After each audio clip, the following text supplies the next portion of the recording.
Hello दोस्तों, welcome back to my YouTube channel self tech learner. आज हम लोग माइक्रो सर्विसेज की एक और पैटर्न के बारे में बात करेंगे जिसका नाम है सर्किट ब्रेकर पैटर्न। आज के एजेंडे में हमारा यही है कि सर्किट ब्रेकर पैटर्न क्या होता है, क्या प्रॉब्लम है और कौन सी प्रॉब्लम को सर्किट ब्रेकर पैटर्न रिजॉल्व करता है। सबसे पहले हम डेफिनेशन से शुरू करेंगे, फिर ये देखेंगे कि क्या क्या प्रॉब्लम आती है और उन प्रॉब्लम को सर्किट ब्रेकर पैटर्न किस तरीके से रिजॉल्व करता है। So let's get started. सबसे पहले डेफिनेशन की बात करते हैं। मैंने बहुत हाई लेवल पे एक डेफिनेशन लिख रखी है कि circuit breaker pattern is a pattern who prevent a system from making repeated request to failing service by stopping request during failures and allowing the service to recover before retrying। मतलब क्या हुआ इसका कि मान लीजिए मेरे पास दो सर्विस है, सर्विस ए और सर्विस बी। सर्विस ए जो है सर्विस बी से कम्युनिकेट कर रहा है, लेकिन सर्विस बी ये फेल है और कम्युनिकेशन प्रॉपर नहीं हो पा रहा है। सर्विस ए कंटिन्यूअसली सर्विस बी को रिक्वेस्ट भेजे जा रहा है, रिक्वेस्ट भेजे जा रहा है, रिक्वेस्ट भेजे जा रहा है। करेक्ट। तो ये अब जब मेरे को एक बार पता चल गया कि मेरी सर्विस भी डाउन है, then again and again and again I am going to send the request, तो it is good things, right.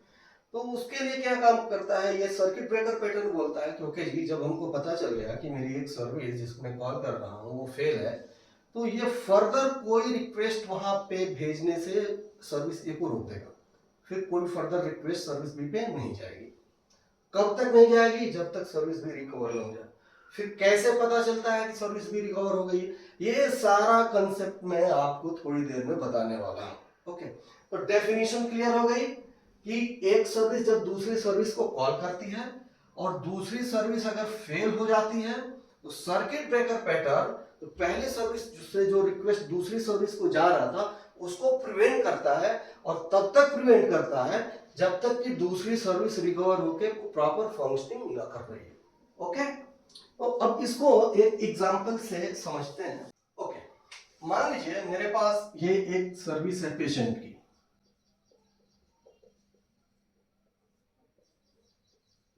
और ये एक सर्विस है डॉक्टर की। मैं शुरू से ही ये एग्जांपल लेके चल रहा हूं। अब एक पेशेंट जो है वो अपॉइंटमेंट बुक करना चाहता है। अपॉइंटमेंट बुक करने के लिए उसके पास डॉक्टर की कंप्लीट इंफॉर्मेशन होनी चाहिए, तभी वो जाके अपॉइंटमेंट बुक कर पाएगा। उसके लिए ये पेशेंट की सर्विस जो है डॉक्टर की सर्विस को लुकअप करेगी, हिट करेगी, और डॉक्टर की सर्विस से डॉक्टर की डिटेल्स लेके आएगा और फिर वो अपॉइंटमेंट बुक कर सकता है। ये है सिनेरियो। अब क्या है कि एक रिक्वेस्ट यहां से, मान लीजिए ये रिक्वेस्ट आया, request is not nothing but thread ना, तो ये रिक्वेस्ट R1 आया, ये गया कम्युनिकेट कर, इसके पास गया और यहां से रिस्पांस आया और ये रिस्पांस जो है इस थ्रेड को मिल गया। ये है हैप्पी सिनेरियो जब everything is working perfectly fine. अब दूसरा सिनेरियो ये है कि अगेन एक रिक्वेस्ट आता है, मान लीजिए R2, यहां पे गया और ये फेल हो गया, यहां पे इसको रिस्पांस नहीं मिला, फेल हो गया, ये रिस्पांस इसको नहीं मिला। ठीक, अब इसमें क्या हो रहा है, ये सर्विस डाउन है ना। जब दूसरी रिक्वेस्ट गई तो ये डॉक्टर की सर्विस डाउन है, करेक्ट। दूसरी रिक्वेस्ट गई, डॉक्टर की सर्विस डाउन है, इमीडिएटली यहां से बाहर है और इसको रिस्पांस नहीं मिला। लेकिन इस केस में थ्रेड जो है, थ्रेड T2 मान लो, जो करेस्पॉन्डिंग टू रिक्वेस्ट R2 है, वो इमीडिएटली फ्री हो गया, इमीडिएटली फ्री। रिक्वेस्ट गया, रिस्पांस नहीं मिला, आया थ्रेड फ्री हो गया। तो ये थ्रेड जो है फिर से कोई रिक्वेस्ट लेने के लिए एलिजिबल है ना। अब हमारे पास थ्रेड अवेलेबल है। अच्छा, अब दूसरा सिनेरियो लेते हैं।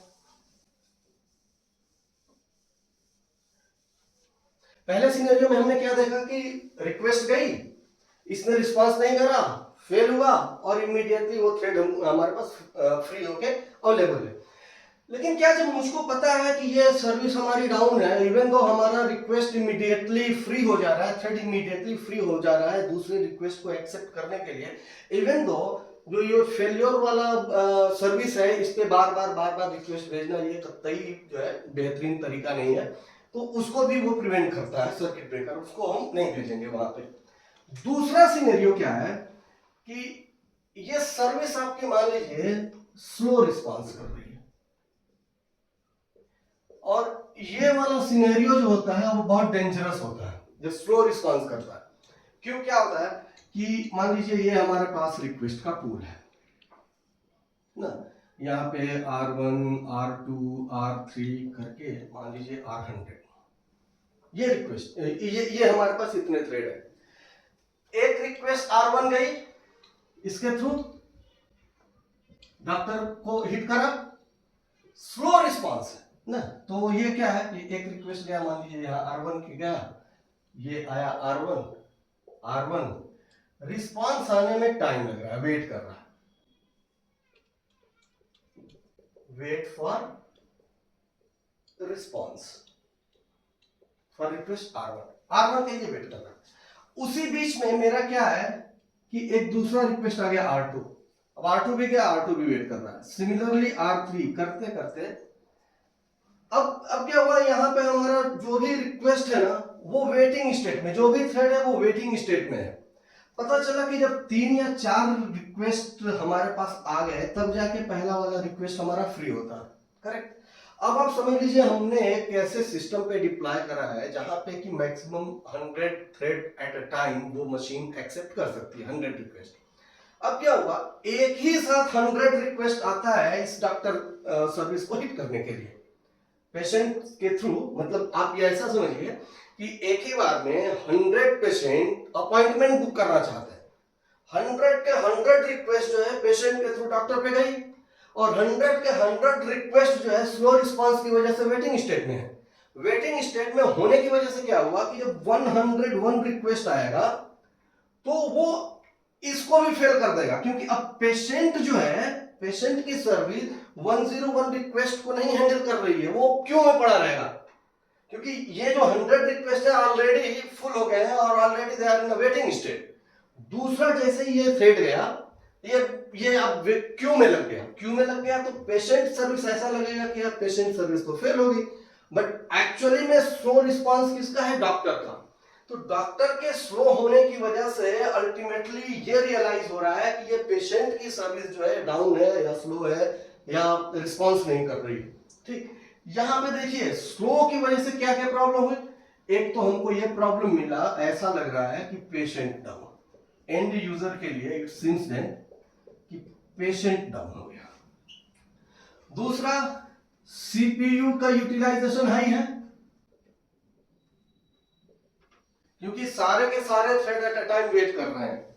मेमोरी का यूटिलाइजेशन हाई है, और आप ये समझ लीजिए कि और भी रिक्वेस्ट का बम्बारमेंट हो रहा है, और भी रिक्वेस्ट आ रहे हैं, तो अल्टीमेटली ये होगा कि आपका पूरा सिस्टम क्रैश कर सकता है,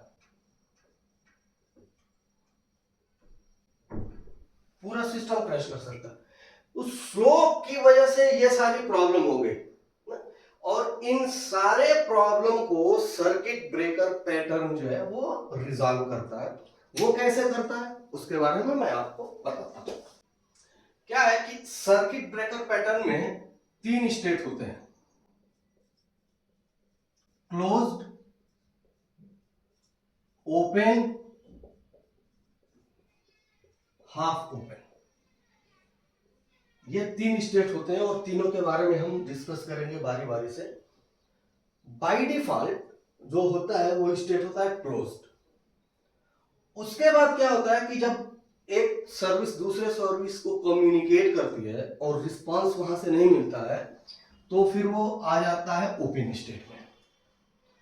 ओपन स्टेट में रहने के बाद, अभी मैं जब पहले डिस्कस कर रहा था कि ठीक है सर्किट ब्रेकर प्रिवेंट तो करता है और टाइम देता है कि आपकी दूसरी सर्विस रिकवर हो जाए, लेकिन जब दूसरी सर्विस रिकवर हो गई तो मुझको कैसे पता चलेगा कि अच्छा जी अब ये सर्विस रिकवर हो गई है, मैं अब रिक्वेस्ट भेज सकता हूं।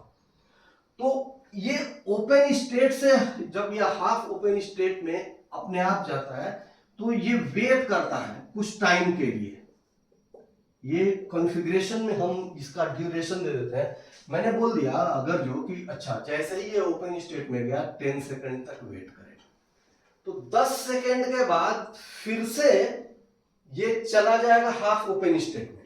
और हाफ ओपन स्टेट में जाने पे क्या होता है कि कुछ रिक्वेस्ट फिर से एक्चुअल सर्विस को भेजी जाती है। अगर वहां से रिस्पांस आ जाता है ठीक, तो वो सर्किट क्लोज हो जाती है, अदरवाइज वो फिर से ओपन स्टेट में आ जाती है। तो एक बार मैं इसको फिर से डायग्राम के साथ बता देता हूं कि क्या होता है फ्लो के साथ। ये है आपका पेशेंट का माइक्रो सर्विस और ये है आपका डॉक्टर का micro service. Close, open, half open, ये 3 स्टेट मैंने लिख लिया। बाय डिफॉल्ट क्या है, क्लोज है। मतलब कि क्लोज का कंडीशन ये है कि रिक्वेस्ट इसको गई और इसको रिस्पांस मिल गया, सक्सेस सक्सेस सक्सेस, ये हो गया क्लोज्ड का कंडीशन। ठीक, ये क्लोज का। ओके, ओपन कब आएगा, जब ये यहां से रिक्वेस्ट तो गया बट इसको रिस्पांस नहीं मिला। ठीक, तो ये हो गया ओपन। तो क्लोज से ये आ गया ओपन में। कब, जब इसको रिस्पांस नहीं मिला। अच्छा, अब यहां पे एक चीज है, क्या सिर्फ एक रिक्वेस्ट, मान लीजिए मैंने एक रिक्वेस्ट भेजा और वो रिक्वेस्ट फेल हो गया, तो फॉर सिंगल रिक्वेस्ट क्या ये हमारा क्लोज से ओपन में जाना चाहिए?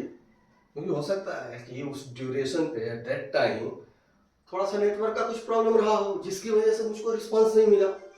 तो एक थ्रेशोल्ड हम डिफाइन करते हैं, करेक्ट? तो उस थ्रेशोल्ड को ये जो मॉनिटर करता है, अगर वो थ्रेशोल्ड क्रॉस हो जाता है तब जाके ये ओपन कंडीशन में होता है ना थ्रेशोल्ड। अगर ये थ्रेशोल्ड से ज्यादा है, ग्रेटर देन थ्रेशोल्ड, तो ये ओपन में चला जाएगा। अब थ्रेशोल्ड में क्या है, मैंने कहा कि अगर 5 रिक्वेस्ट हमारा फेल हो जाए तो हम इसको क्लोज में ओपन की कंडीशन में हम इसको भेजेंगे। लेकिन कौन से 5 रिक्वेस्ट, ये भी हो सकता है कि एप्लीकेशन हमारे लास्ट 5 रिक्वेस्ट या कौन सा ना। तो बेसिकली हम कंसीडर करते हैं, उसमें एक और प्रॉपर्टी हम बोलते हैं उसको विंडोज बोलते हैं ना, कि काउंट बेस पे लेना है या टाइम बेस पे लेना है, क्या कंसीडर करना है। काउंट बेस पे यह होता है कि अच्छा लास्ट के 10 रिक्वेस्ट, और टाइम बेस पे होता है कि लास्ट 10 सेकंड में जितने भी रिक्वेस्ट आए हैं उनको कंसीडर करो। अगर मैंने विंडोज साइज को काउंट बेस पे लिया है और ये डिफाइन करा है कि लास्ट के 5 रिक्वेस्ट ना, तो वो लास्ट के 5 रिक्वेस्ट को कंसीडर करेगा। और उसमें से थ्रेशोल्ड मैंने ये डिफाइन करा है कि 50%, यानी कि लास्ट के 5 रिक्वेस्ट में से 50% रिक्वेस्ट अगर जो फेल होती है तब ये जाके ओपन कंडीशन में जाएगा। ठीक, अब आ गया ओपन कंडीशन। ओपन कंडीशन में ये वेट करता है थोड़े टाइम के लिए, उसके बाद अपने आप ये चला जाता है हाफ ओपन में। इसके लिए भी हमारे पास एक कॉन्फ़िगरेशन होता है, उसको कहते हैं कि वो ओपन के स्टेट में कितनी देर तक वेट करेगा। मैंने बोला कि ओपन के स्टेट में मान लो कि 5 सेकेंड में वेट करना चाहता हूं, कि जब ओपन के स्टेट में 5 सेकेंड हो जाए तब वो जाके हाफ ओपन में चला जाए।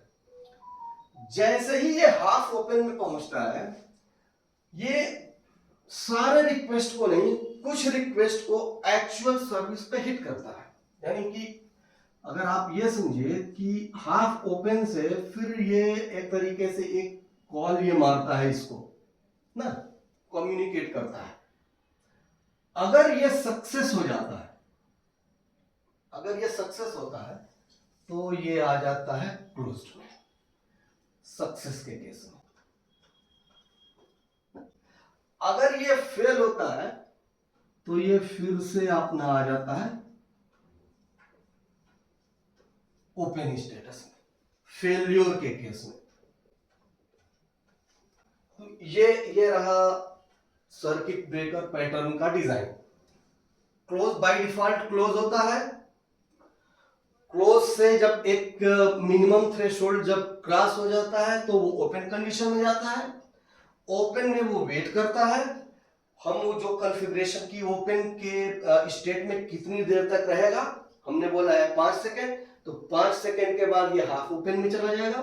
हाफ ओपन में फिर हम बताते हैं कि हाफ ओपन के बाद मिनिमम नंबर ऑफ कॉल्स, कितने कॉल आप जो है एक्चुअल सर्विस को हाफ ओपन में भेजेंगे, उतने कॉल्स जाते हैं। अगर वहां से सक्सेस रिस्पांस मिलता है तो सर्किट क्लोज हो जाती है, अगर सक्सेस नहीं मिलता है तो फिर सर्किट ओपन होती है।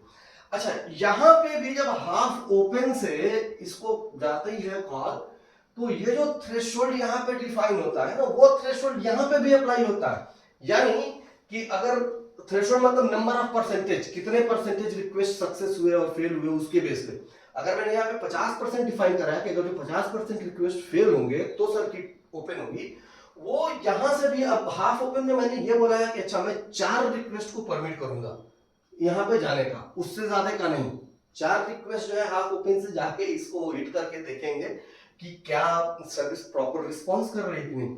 अब उस 4 में से अगर 2 सक्सेस रहे तब जाके ये क्लोज होगा। अगर उसमें से 3 फेल हो गए और 1 सक्सेस रहा तो फिर ये थ्रेशोल्ड क्रॉस नहीं हुआ, क्योंकि 50% से ज्यादा फेलियर हो गया।